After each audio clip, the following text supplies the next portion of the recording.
Now we are going to discuss about the theories related to the origin of Harappan civilization.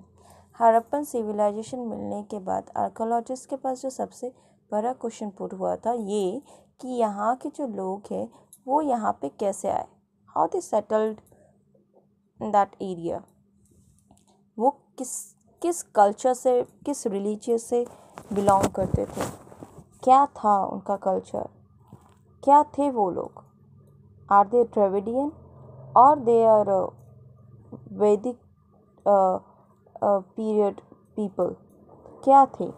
सो इसके लिए different different theories, different scholars, archaeologist, great philosophers के द्वारा कहा गया है. तो लेट्स डिस्कस दैट. सो सबसे पहले ये कहा गया कि maybe they are belong to a Vedic और early Sanskrit civilization which would come to dominate most of the South Asia. तो ये कहा गया क्योंकि उन्हें लगा कि जो लोग हैं वो वैदिक पीरियड से कहीं ना कहीं कोई लिंक था, क्योंकि उसी के बाद और उसी के आसपास वैदिक पीरियड भी स्टार्ट हुआ था.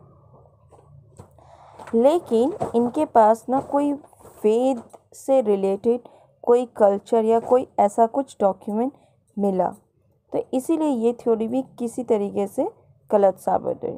तो नेक्स्ट थ्योरी है वो ड्रेविडियन ओरिजिन का हुआ कि ड्रेविडियन जो है वो यहाँ पे आके सेटल डाउन हुए. और ये थ्योरी जो है रशिया और फिनलैंड के रिसर्चर्स के द्वारा दी गई थी कि बस ये है कि इन्हें ड्रेविडियन लैंग्वेज नहीं आता था, इसलिए they use this kind of symbols, चीज़ों को समझाने के लिए they use this kind of a language, pictographic language they used. And not only that, सिर्फ यही इनका कहना नहीं था, बट इसके अलावा ये भी कहते थे कि इनकी जो फैमिली थी वो श्रीलंका की साइड से आई थी, सदर्न और नॉर्दर्न श्रीलंका की, सदर्न इंडिया और नॉर्दर्न श्रीलंका के साइड से आए थे. और इसीलिए कुछ लोग यहाँ पे पाकिस्तान और इनके लोग होके बस के रह गए. अब आस्को पोला जो एक इर्दियोलॉजिस्ट थे, उनका ये कहना था कि ना ही ये ड्रेविडियन थे, ये किसी और लैंग्वेज से और किसी और कल्चर से बिलोंग करते थे, क्योंकि इनका जो लैंग्वेज है दैट वाज टोटली डिफरेंट. तो ड्रेविडियन होने की भी जो चांसेस है वो कम है.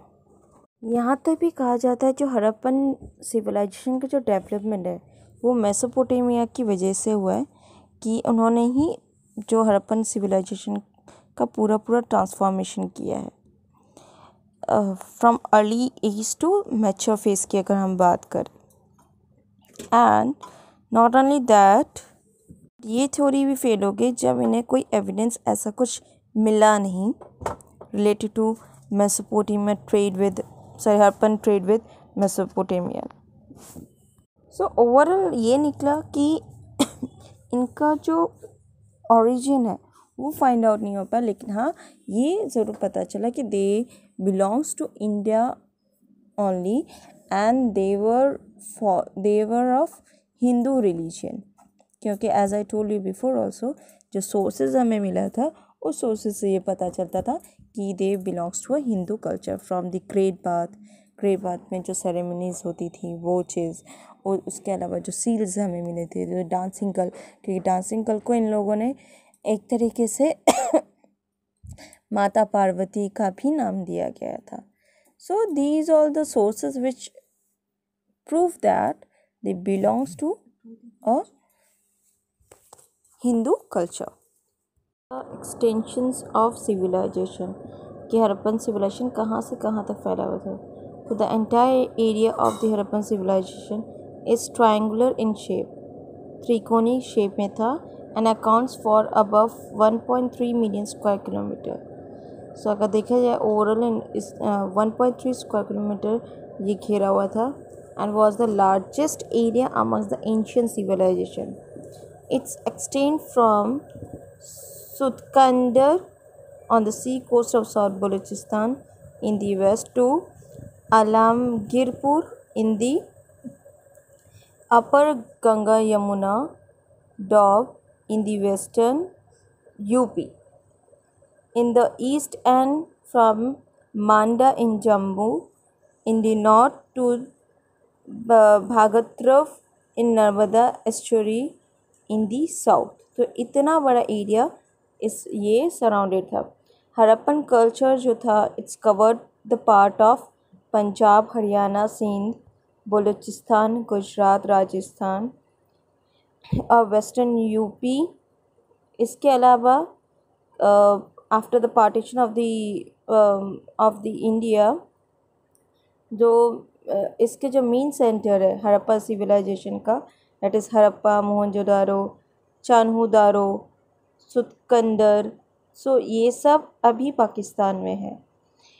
एंड कुछ जो सेंटर्स हैं जो इंडिया में that are Manda, Banawali, Kalibangan, Alamgirpur, Lothal, Ropar and Rangpur.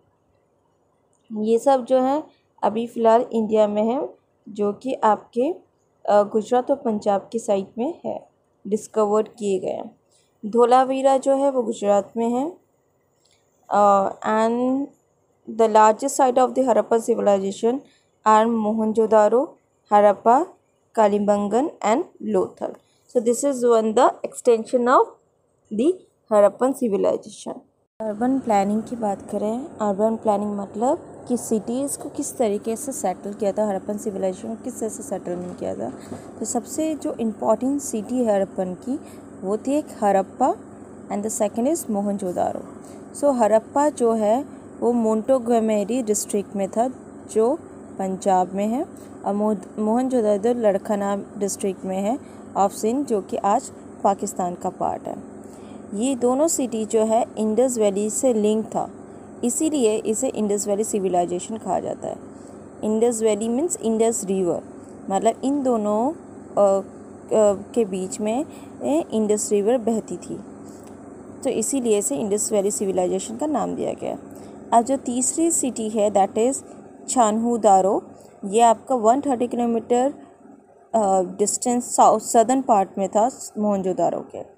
और जो फोर्थ सिटी है वो है लोथल जो कि गुजरात में है at the gulf of Cambay. और अब जो फिफ्थ सिटी है कालीबंगन वो आपके नॉर्दर्न राजस्थान में है. And the sixth is called Banawali. It's situated in the Hisar district in Haryana. So जो हड़प्पन कल्चर है वो सिर्फ इन 6 शहरों में ही नहीं, even more than it found in the Sutkandar, Surkotada, and each of the cities having the Citadel, which I explained you in the sources, and Rangpur, which is in Gujarat. So everywhere their culture is found. So this is their urban cities. कुछ common चीज़ें थी which is in Mohenjo-daro also and Harappa also. So what are the common elements that we will going to discuss? So first, both of the cities Harappa and Mohenjo-daro, they were in the bank of Indus River. So Mohenjo-daro on the right bank of the Indus and Harappa on the left bank of Ravi. But between of Mohenjo-daro and Harappa there is a Indus River. Both measure around 5 kilometers in circuit. Ground planes including layout of streets, blocks of houses were common to both the cities. दोनों के जो structure है basically architect designing है that was same. Water supply, drainage, granaries, these also both were common in both the cities. Indoor plumbing, paved bathrooms, brick drain pipes, a network of brick lines, sewage channels. These all were the same in both the cities. These are the common elements which you should know.